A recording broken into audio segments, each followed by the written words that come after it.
तो भय की वृत्ति होती है, तो अगर आप ये कह दीजिए कि भय की वृत्ति को मिटा देना चाहिए, तो भाषण में कहना तो बड़ा सरल है, लेकिन जो भयभीत स्वभाव का है वो कैसे भय छोड़ देगा? तो भक्त ये नहीं कहते कि भय छोड़ दो, तो भक्त उस भय को मोड़ देता। क्या? बोले भय, बस जो भय है वो रहे, भगोड़ेपन का स्वभाव है तो रहे। पर उस भय के प्रेरणा का परिणाम क्या हुआ? भयभीत सुग्रीव को भगवान मिल गए, भगवान स्वयं मिलने के लिए चले आए, और मिलने के पश्चात जब सुग्रीव भगवान को भूलने लगे तो भगवान ने हंस करके लक्ष्मण जी से यही कहा। क्या? बोले तब अनुजहि समझावा रघुपति करुणा सीव। क्या? बोले भय दिखाई। भाई वो तो डरपोक है, वो तो भक्ति भी करेगा तो भय से ही करेगा, तो इसलिए जरा सा फिर भय ही उत्पन्न कर दो। लेकिन एक सूत्र दे दिया। क्या? भय से व्यक्ति भागता है, अब भगवान ने उसको अलग कर दिया। क्या? भय से भागने के स्थान पर भगवान कहते हैं का लक्ष्मण सुग्रीव को डराना। तो जब आपसे कोई डरेगा तो दूर भागने की चेष्टा करेगा, पर भगवान राम कहते हैं नहीं नहीं, डराने का अर्थ भगाना नहीं है। तब बोले भय दिखाई ले आओ, उधर ना भागने पावे, इधर ही आवे। ये ध्यान रखना। तो ये जो भय है इसकी सार्थकता सुग्रीव के जीवन में आपको मिलेगी, और इनकी प्रकृति भी अलग प्रकार की है कि यहां तक कि भगवान ने बाली का वध करके राज्य दे दिया तो भी भगवान को निमंत्रण नहीं दिया इन्होंने कि आप चल करके किस कंधा में रहिए। विषयी भगवान से लेना ही लेना चाहता है, देना नहीं चाहता। पर भगवान इतने उदार है कि उन्होंने हंस करके सुग्रीव से कह दिया कि मित्र तुम निमंत्रण तो जरूर देते, पर मैं तुम्हारा निमंत्रण पहले से अस्वीकार कर देता हूं। कहा प्रभु सुनु सुग्रीव हरीसा, पुर न जाऊं 10 बरीसा। मुझे पिताजी की आज्ञा नहीं, इसलिए तुम्हारे नगर में नहीं जाऊंगा। तो विषयी ने लिया, दिया नहीं। और विभीषण, इनके अंतःकरण में लोभ की वृत्ति थी, इसलिए जब भगवान राम को विभीषण दूर से देखते हैं तो भगवान बैठे हुए हैं कुशासन पर रति में, पर उनको दूर से बैठे हुए भगवान कैसे लग रहे हैं? बोले और लगा कि ये बड़े दान के दाता हैं। तो भाई वो तो इस समय पाने की जो इच्छा है उसी लोभ की वृत्ति का परिणाम है। भगवान उनको भी स्वीकार करके उनकी लोभ की वृत्ति को भी सार्थक बनाते हैं, उनको लंकेश कह करके पुकारते हैं, मित्र कह करके पुकारते हैं। पर विभीषण के जीवन में केवल लोभ नहीं है, साधना की वृत्ति है। रावण का वध होने के पश्चात का भगवान श्री राम से वे प्रार्थना करते हैं। क्या? भगवान श्री राम से कहते हैं महाराज अब जन गृह पुनीत प्रभु कीजय, मज्जन करिए समर सम छीजय। महाराज अब लंका में चल करके इस दास का घर पवित्र कीजिए। सुग्रीव की तरह निमंत्रण में कृपणता नहीं, भगवान को निमंत्रण दिया, आप दास का घर पवित्र कीजिए। भगवान राम ने तुरंत मुस्कुरा करके कहा, प्रसन्न हुए, निमंत्रण तो मिला, पर भगवान ये समझ गए कि मुझे घर बुला तो रहा है पर घर अपना ही समझता है, अभी यही कह रहा है मेरा घर पवित्र कीजिए। इसका अर्थ है कि अपनी ओर से देने की वृत्ति है, घर मेरा। तो जैसे आपसे कोई निमंत्रण देने में बहुधा लोग कहते हैं इस घर को अपने घर समझिएगा, पर बुद्धिमान व्यक्ति उसको सचमुच अपना नहीं समझ लेता है, वो जानता है कि ये भी एक शिष्टाचार की भाषा है। तो भगवान राम ने तुरंत कहा, तोर कोस गृह मोर सब। अरे मित्र, तुम्हारा घर तो मेरे घर है, तुम्हारा फिर तो पधारिए। बोले नहीं नहीं, तोर कोस गृह मोर सब, सत्य वचन तो था, लेकिन दशा भरत की सुमिर मोहि निमिष कल्प समझात। पर मुझे भरत की याद आ रही है। तो ये श्री भरत की जो याद है। अब यहाँ पर ये ध्यान रखेंगे, श्री भरत के संदर्भ में और केवट के संदर्भ में गोस्वामी जी ने एक ही शब्द का प्रयोग किया। यद्यपि श्री भरत जी में साधना, तपस्या और सद्गुणों की पराकाष्ठा, पर गोस्वामी जी एक ही शब्द का प्रयोग करते हैं। जब भगवान राम केवट को हृदय से लगाते हैं, तो केवट को हृदय से लगाते समय केवट के लिए रामायण में 2 उपमा दी गई। क्या? प्रारंभ में केवट को देख करके ऐसा प्रतीत होता है कि ये लक्ष्मण, केवट के द्वारा को लक्ष्मण से उनकी तुलना की गई, और बाद में केवट की तुलना भरत से की गई। ये अब 2 प्रसंग देखेंगे, इतने विस्तार का अवकाश नहीं है सब की ओर मैं कह सकूं, लेकिन पहली बार जिस समय गोस्वामी जी कहते हैं कि जिस समय श्री भरत जी जा रहे थे तो चित्रकूट की ओर का, उस समय केवट को यह समाचार मिला, निषाद को यह समाचार मिला कि भरत सेना लेकर के जा रहे हैं, और भगवान राम के प्रति कितना प्रगाढ़ प्रेम, कि केवट ने निर्णय किया कि सेना लेकर के लड़ने के लिए जा रहे हैं तो मैं युद्ध करूंगा। अब केवट के अंतःकरण में क्या सुग्रीव और विभीषण की तरह लोभ और भय की वृत्ति नहीं है? तब भगवान राम से वे प्रार्थना करते हैं। विभीषण ने कहा मेरा घर पवित्र कीजिए, पर जब केवट ने प्रार्थना किया भगवान राम से तो क्या कहा? बोले कृपा करिए पुरधारिय पाऊं। ये नहीं कहा मेरा घर पवित्र कीजिए। बोले महाराज ये तो आपका स्थान है, आप कृपा करके तो फिर मुझे क्यों ले चलना चाहते हो? बोले आपको थोड़ी, मैं तो अपना महत्व बढ़ाने के लिए आपको ले चलना चाहता हूं। इस गांव में, इस नगर, इस पुर में मेरी आप स्थापना कर दीजिए। और इस प्रकार से केवट के अंतःकरण में समर्पण है, और समर्पण के साथ साथ केवट के अंतःकरण में भगवान से पाने की कोई वृत्ति नहीं। और जो लोभ और भय वहां दोनों पात्रों में दिखाई देता है, ये सुग्रीव के चरित्र में का भय और विभीषण के चरित्र का लोभ, केवट में दोनों ही नहीं। भय का अभाव कितना है वो इसी से प्रकट हो गया कि कह दिया बरु तीर मारहि लखन पे, जब लगने पाए पखारियो। लक्ष्मण जी से भी डर नहीं, और लोभ का इतना अभाव है कि भगवान से कह दिया न नाथ उतराई चौ। लोभ का इतना अभाव है कि सोने और मणि की मुद्रिका भी भगवान अगर उतराई में दे रहे हैं तो उस मुद्रिका को लेने का भी अंतःकरण में लोभ नहीं। ये विभीषण श्री भरत का जो प्रेम है उसको भी रामायण में सहज प्रेम कहा गया। जब श्री भरत जी का चित्रकूट की ओर जा रहे हैं तो गोस्वामी जी शब्द क्या कहते हैं कि जो श्री भरत हैं उनको देख करके सिद्धों को भी प्रसन्नता हो रही है, साधकों को भी प्रसन्नता हो रही है। तो श्री भरत के प्रेम में विशेषता क्या है? तो गोस्वामी जी कहते हैं निरख सिद्ध साधक अनुरागे और सहज स्नेह सराहन लागे। जितने सिद्ध हैं, जितने साधक हैं, सिद्ध को श्री भरत जी में सहज प्रेम की अनुभूति होती है, और साधक को भरत के चरित्र में साधना की अनुभूति होती है। का भरत का प्रेम तो सहज है, पर सहज होते हुए भी भरत के प्रेम में साधना का दर्शन होने के नाते सिद्ध और साधक जो है तो वो दोनों के दोनों श्री भरत से प्रभावित हो रहे हैं। और केवट के लिए भी रामायण में शब्द आता है। कपार उतारने के पश्चात भी जब केवट भगवान से अनुरोध करता है कि मुझे साथ में ले लीजिए, तो भगवान राम ने केवट को साथ में ले लिया। और केवट को जब साथ में लिया तो गोस्वामी जी ने उससे किसी ने पूछा भगवान राम को केवट में क्या विशेषता दिखाई दी? तो गोस्वामी जी ने शब्द वही लिखा जो श्री भरत जी के लिए। क्या गोस्वामी जी कहते हैं? सहज स्नेह राम लखितासु। केवट का प्रेम तो बिल्कुल सहज है, भय लोभ से शून्य है, भगवान राम के प्रति हृदय की प्रीति है। सहज स्नेह राम लखितासु संग लीन गुह हृदय उलासु।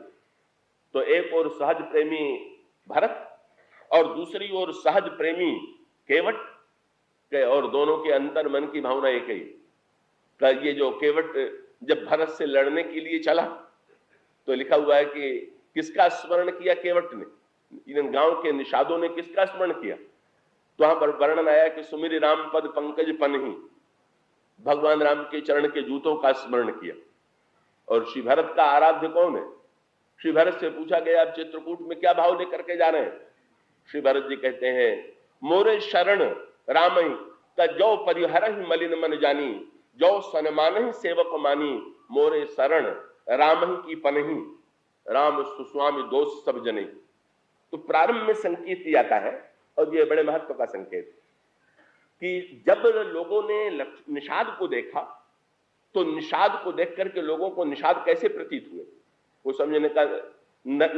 करत दंडवत देखित ही भरत दीन उरलाय, मनहु लखन सन भेंट भई, प्रीति न हृदय समाय।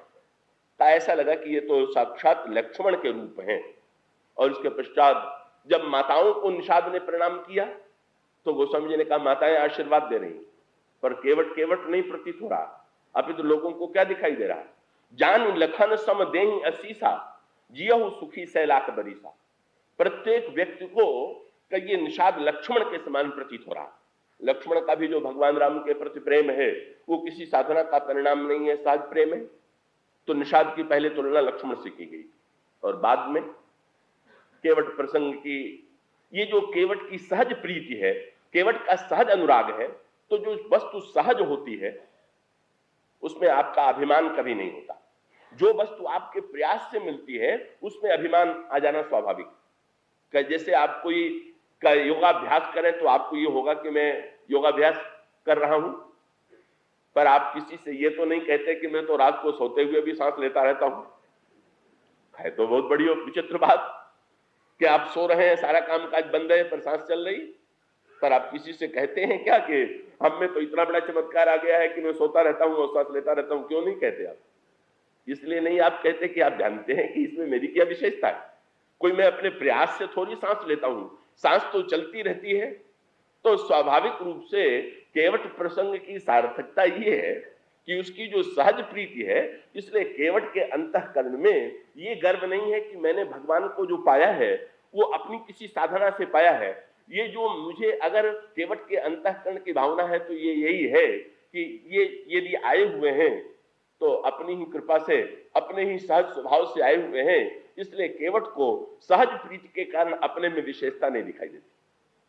और जब केवट में विशेषता नहीं दिखाई देती तो भगवान श्री राघवेंद्र इस केवट पर इतने रीझे हुए हैं कि भगवान राम केवट से ये कह देते हैं कि मित्र, तुम तो मुझे पार उतार दो। और पार उतार देने के पश्चात गोस्वामी जी ने दो मीठी बातें लिखी। क्या? कि भगवान राम को जब केवट ने पार उतार दिया तो केवट पार उतारने के साथ गोस्वामी जी ने एक बात और कही। क्या? बोले कुछ लोग ऐसे होते हैं जो स्वयं अपना उद्धार कर देते हैं, और कुछ लोग ऐसे होते हैं जो दूसरों का उद्धार करते हैं। केवट कैसा है? गोस्वामी जी ने कहा, जब भगवान राम ने कहा केवट शीघ्रता से चरण धो लो, तो केवट ने तुरंत चरण धोया और चरण धो करके उस जल को पी लिया और सारे परिवार को चरण पिलाया। पर उसके बाद गोस्वामी जी ने क्या कहा? केवट का कोई किसी ने कहा कि लगता है भगवान का चरणोदक ले लिया तो केवट का उद्धार हो गया होगा।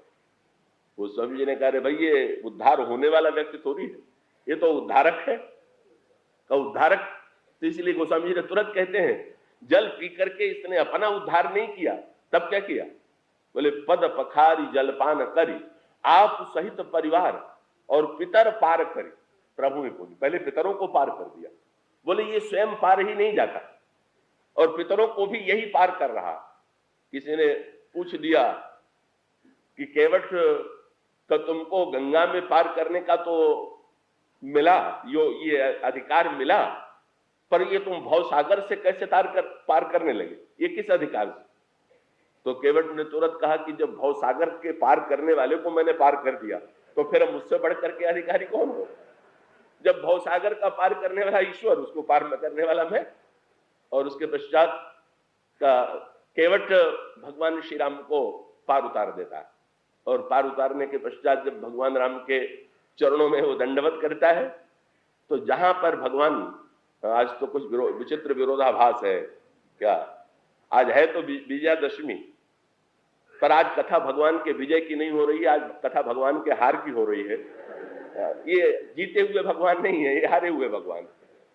तो विजयादशमी के दिन हारे हुए भगवान की चर्चा तो अनोखी है। उसका अभिप्राय ये है, रावण के सामने रावण को भगवान ने आज मारा, कब लंका पर विजय उन्होंने प्राप्त की, तो उसका पर्व हम लोग मनाते हैं। तो भगवान विजयी होते हैं कहां? रावण के सामने, कुंभकर्ण के सामने, मेघनाथ के सामने, राक्षसों के सामने। और उसका अभिप्राय है कि ईश्वर का यदि हम आश्रय लें तो दुर्गुण दुर्विचारों पर हमें विजय प्राप्त हो जाती है। विजयादशमी में भगवान की इस विजय का पर्व है। पर जो लंका में विजेता भगवान राम है वो विजेता ही नहीं है, ये हारे हुए भी दिखाई देते हैं। बार बार यदि कहीं हारते हैं तो हर प्रसंग में हारे हुए कहां दिखाई दे रहे हैं? केवट के प्रसंग में, श्री भरत के प्रसंग में, कई चित्रकूट का जो प्रसंग है, गंगा के किनारे से लेकर के चित्रकूट की यात्रा में का हारे हुए भगवान राम।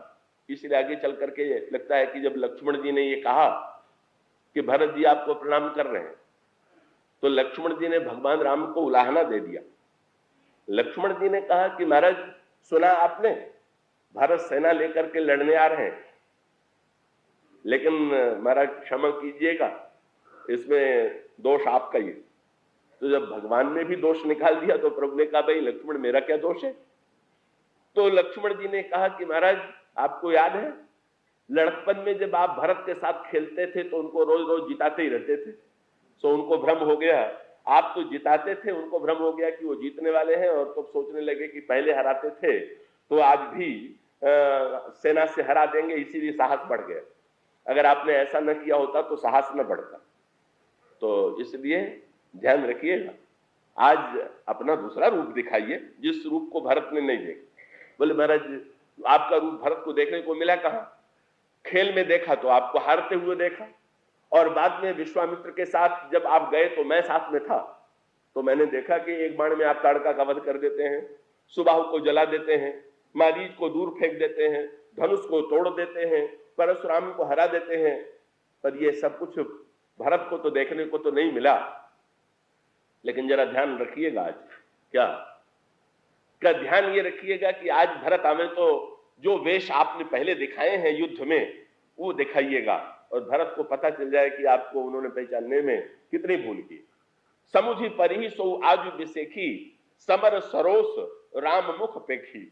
आज आपका क्रोध भरा मुख दिखाई देना चाहिए। तो जब लक्ष्मण जी ने सूचना दिया भरत प्रणाम करत रघुनाथा, तो भगवान राम ने पहला काम क्या किया? उठे जब चले तो गोस्वामी जी ने क्या लिखा? उठे राम सुनि प्रेम अधीरा, कहूं पट कहूं निसंग धनु तीरा। भगवान का धनुष कहीं गिरा, बाण कहीं गिरा, निसंग कहीं गिरा। ये लक्ष्मण जी को उत्तर। लक्ष्मण तुम तो कह रहे थे कि जरा अपनी वीरता दिखाइएगा, अरे जिसका नाम सुन के हथियार गिर रहा है हाथ से, उससे लड़के जीत पाऊंगा क्या? देख नहीं रहे हो, तुमने कह दिया भरत आ रहे हैं, सो हथियार ही मेरे हाथ में नहीं रह पा रहा। ये क्या है? ये जो ईश्वर की प्रेम के समक्ष पराजय है। इसीलिए श्री भरत जी ने दावा करते हुए कहा कि मैं जानू निज नाथ सुभाऊ, अपराधू पर कोप न काऊ, शिशुपन थे परिहरऊ न संगू, कबहू न कीन मोर मन भंगू। मैं प्रभु कृपा रीति जिय जोही, हारे हूं खेल जितामही मोही। यही आपका स्वभाव। आज यही हुआ, ईश्वर हारा हुआ। ईश्वर विभीषण को दे सकता है, कई ईश्वर सुग्रीव को दे सकता है, कई ईश्वर सबको दे सकता है, पर यह जब केवट ने पार उतार दिया तो गोस्वामी जी ने नहीं बात लिखी। भगवान राम ने मनुष्य कह दिया था मांगो वर जो भाव मन, जो मांगना हो मांग लो, महादानी अनुमान, मैं सबसे बड़ा दानी हूं। पर केवट के सामने सारे शब्द भूल गए। केवट ने पार उतार करके दंडवत किया तो भगवान राम की स्थिति क्या हो गई? केवट उतरी दंडवत कीन्हा, तो प्रभु सकुचे यही कछु नहीं दिया। अरे मैंने केवट को कुछ नहीं दिया, इसने मुझे पार उतारा, अब मैं क्या करूं? विदेह नंदिनी सीता ने प्रभु के हृदय की इस संकोच को समझ लिया, और इस संकोच को समझ लेने के पश्चात जो ईश्वर अपने में कुछ नहीं पा रहा है, ईश्वर की ये दशा कभी कभी जो भक्त सर्वथा निष्काम है उनके सामने हो जाती है। श्री सीता जी अपने मणि के अपने हाथ में मुद्रिका उतार करके जिसमें राम नाम अंकित है प्रभु को दे देती हैं। प्रभु ने केवट से कहा कि केवट ले उतर आई। तो केवट ने देख लिया कि उस मुद्रिका में राम नाम लिखा हुआ। उसने कहा महाराज मुद्री मुझे नहीं चाहिए। क्यों? बोले मुद्री तो उनको चाहिए जो पार उतरना चाहे, उतारने वाले को थोड़ी, राम नाम से लोग पार उतरा करते हैं, मुझे थोड़ी आवश्यकता है पार उतरने, मैं तो उतारने वालों में हूं, तो ये मुद्री आप किसी और को दीजिएगा। तो प्रभु ने हनुमान जी को दे दिया। किसी ने केवट से एक दिन कहा कि हनुमान जी ने तो मुद्री प्रेम से लिया, तो केवट ने कहा उनको समुद्र पार उतरना था, मुझे थोड़ी उतरना था, इसलिए उनकी आवश्यकता थी, उन्होंने मुद्री को ले लिया, मैं क्यों लेने लगा? केवट की भावना ये थी, ये केवट के हृदय की प्रीति थी कि श्री सीता जी के हाथों में इस मुद्रिका को मैं ले लूं, उनके हाथों को खाली कर दूं। तो महाराज जनक ने श्री सीता जी का जब भगवान राम का चरण धोया तो सीता जी को अर्पित किया, आभूषणों के द्वारा सुसज्जित करके। केवट का भावुक हृदय का न व्यवहारिक दृष्टि से न पारमार्थिक दृष्टि से केवट लेना स्वीकार कर देता। केवट यही कहता है कि महाराज मेरे अंतःकरण का समस्त दुख दैन्य दोष समाप्त हो चुका, मैंने क्या नहीं पा लिया, मुझे कुछ नहीं चाहिए। पर जब भगवान राम ने बहुत हठ किया तो केवट ने तुरंत कह दिया कि महाराज अगर आप इतने ही उत्सुक हैं देने के लिए तो फिरती वेर नाथ जो देवा, लौटती समय जो आप देंगे। चतुर केवट ने बंधन में बांध लिया, मुक्तिदाता ईश्वर को बंधन में बांध लिया। ईश्वर आवागमन से मुक्त करता है, पर केवट ने कहा महाराज मेरा पार उतरना जो है याद रखिएगा, ये आवागमन से मुक्त करने वाला नहीं है, इसमें तो आवागमन, और आवागमन में हम आपको बांधना चाहते हैं। बस इधर से ये सोच के जाने के बाद कहीं लौटते समय आप सोचें कि केवट तो बड़ा झंझटी है, इस मार्ग से न चलें, कि इसलिए कम से कम प्रसाद देने के लिए इसी मार्ग से लौटें। तो बांध लिया, बोले लौटते समय जो देंगे तो मैं ले लूंगा। सो भगवान श्री राम लंका विजय के पश्चात जब लौटे तो ये भगवान राम विमान से चले। ये भगवान राम की ये जो 3 प्रकार की यात्रा है, थल यात्रा, जल यात्रा और नभ यात्रा, ये 3 यात्रा के स्थान है, 3 तरह से यात्रा की जाती है। ये थल यात्रा जो है ये कर्म प्रधान यात्रा है, का जल यात्रा जो है वो भक्ति प्रधान यात्रा की ओर संकेत है, और नभ यात्रा जो है वो ज्ञान पथ की ओर संकेत करती है निरालंब भाव से।